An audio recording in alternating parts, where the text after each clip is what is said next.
সাহস আমার জামাটা নষ্ট করলি? অনেক হয়েছে নকল ম্যাম সাহেব, এখন থেকে তোর কোনো কথা চলবে না, বুঝেছিস? কি বলতে চাইছো?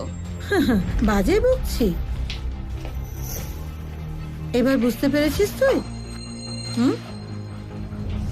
যদি সেদিন রাতে আমি তোকে ম্যারের সাথে বদল না করতাম, তাহলে ওই ল্যাংড়া লোকটা, ওই পাগল মহিলা আর ওই দারিদ্রতাই তোর ভাগ্যে জুটত।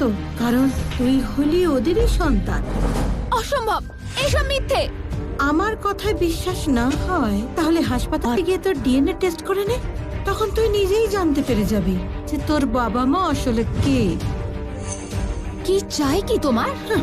আমার মুখ বন্ধ করার জন্য দাম হলো 10 লাখ টাকা।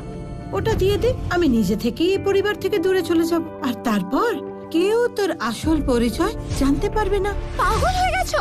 10 লাখ টাকা? আমি এত টাকা কোথায় পাবো?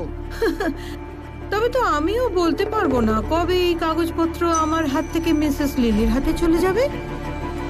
ঠিক আছে, আমি রাজি, টাকা পেয়ে যাবে, কিন্তু টাকা জোগাড় করার জন্য কিছুদিন সময় চাই।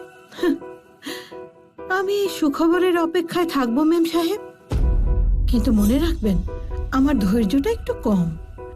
কারণ যদি দেরি হয়ে যায় তাহলে কে জানে কখন এই কাগজপত্র ম্যাডামের হাতে চলে যাবে।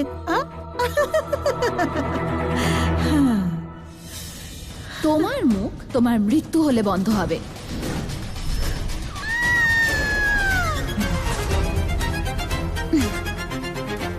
কাজের লোক হয়ে নিজের মালিককে ব্ল্যাকমেল করতে এসেছিলে, যত সব।